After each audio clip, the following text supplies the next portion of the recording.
Welcome to my channel NSR digital classes. दोस्तों, आप लोगों का स्वागत है मेरे यूट्यूब चैनल में। मैं सनी निराला आपका स्वागत करता हूं। अगर आप चैनल पर पहली बार आए हैं तो अवश्य सब्सक्राइब करें और बेल आइकॉन दबाना ना भूलें ताकि मैं जो भी वीडियो अपलोड करूं सबसे पहले आपके पास पहुंच। को सॉल्व करेंगे। अगर आपको ये वीडियो अच्छा लगे तो एक लाइक कर दीजिएगा और चैनल पर नए हैं तो चैनल को सब्सक्राइब करके बेल आइकन को प्रेस करके ऑल पे क्लिक कर लीजिएगा, जिससे हर आने वाले वीडियो का नोटिफिकेशन आपको समय समय पर मिलती रहेगी। तो आइए वीडियो शुरू करते हैं। प्रश्न संख्या 3 है, अभाज्य गुणनखंड विधि द्वारा निम्नलिखित पूर्णांकों के HCF और LCM ज्ञात कीजिए। यहाँ हमारे पास 3 प्रश्न हैं। पहला प्रश्न है 12, 15 और 21, यानी 12, 15 और 21 का हमें HCF ज्ञात करना है और LCM ज्ञात करना है। ठीक है, तो आइए शुरू करते हैं। पहला प्रश्न है 12, 15 और 21। ठीक है, तो इसके लिए हमें क्या करना है कि 12 का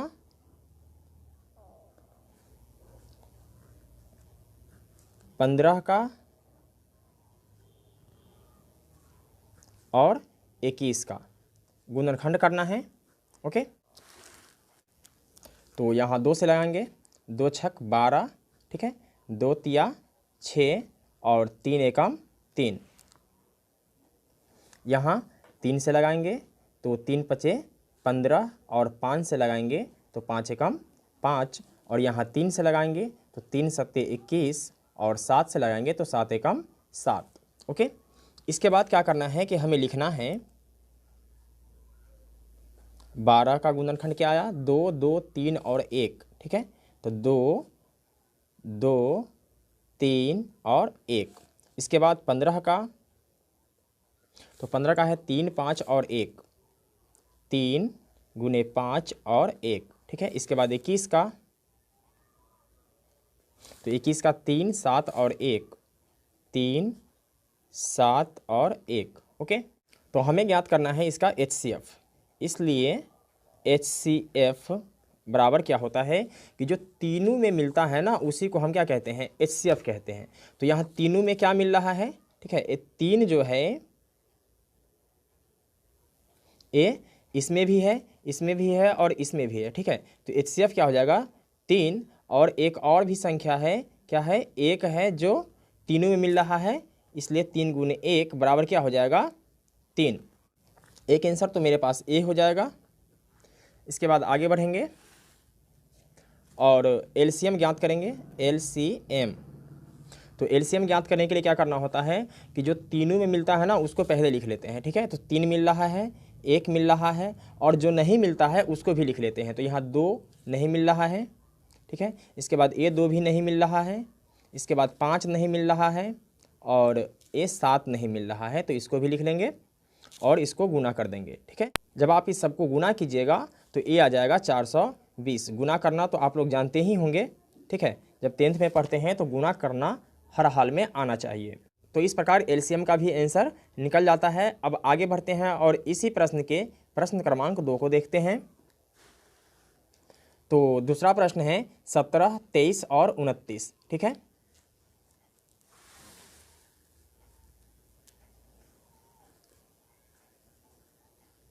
दूसरा प्रश्न है 17, 23 और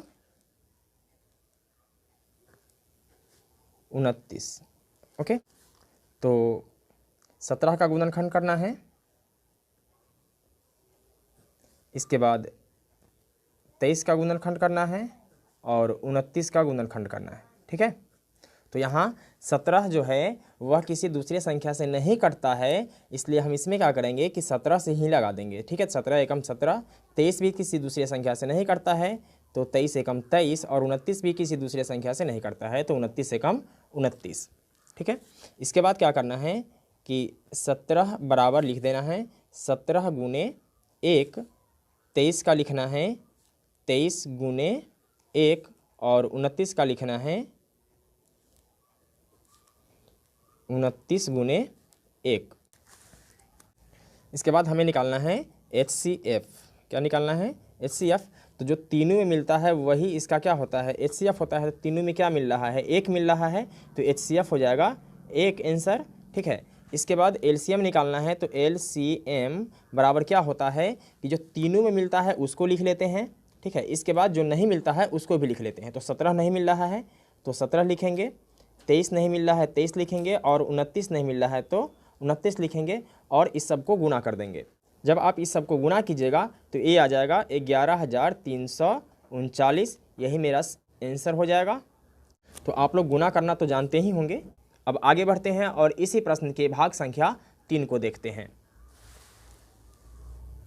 तो भाग संख्या 3 है इसका 8, 9 और 25, यानी 8, 9 और 25 का हमें क्या करना है कि HCF और LCM ज्ञात करना है। तो आइए ज्ञात करते हैं। क्या है भाग संख्या 3, 8, 9 और 25, ठीक है। तो यहाँ हमें क्या करना है कि हल करना है। तो 8 का गुणनखंड कर लेंगे, तो 2 से लगाएंगे, 4 दूनी 8, 2 से लगाएंगे तो 2 दूनी 4, और फिर 2 से लगाएंगे तो क्या हो जाएगा 2, 2 एकम 2, ठीक है। इसके बाद 9 में लगाएंगे, तो 3 से 3, 3 तिहाई 9 और 3 एकम 3, ठीक है।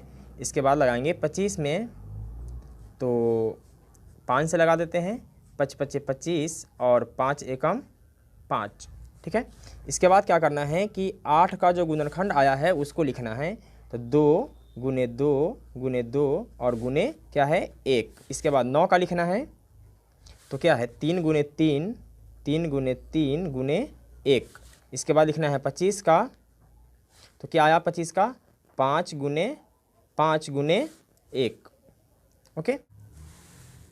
अब हमें HCF याद करना है।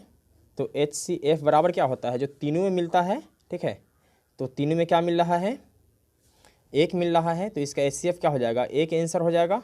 और LCM क्या होता है, जो तीनों में मिलता है उसको लिख लेते हैं, और जो नहीं मिलता है उसको लिख लेते हैं। तो 1 2 3 2 है, 1 2 और 3 बार 2, इसके बाद 2 बार 3 है, 3 गुने 3 गुने 5 कितने बार है 2 बार, तो 5 गुने 5, ठीक है। इस सब को गुना कर देंगे। जब इस सब को गुना कीजिएगा तो कितना आ जाएगा 1800, ओके। यही मेरा क्या हो जाएगा, आंसर हो जाएगा। तो दोस्तों मैं उम्मीद करता हूँ कि आपको ये वीडियो समझ में आ गया होगा। फिर मिलते हैं एक और वीडियो में, तब तक के लिए जय हिंद।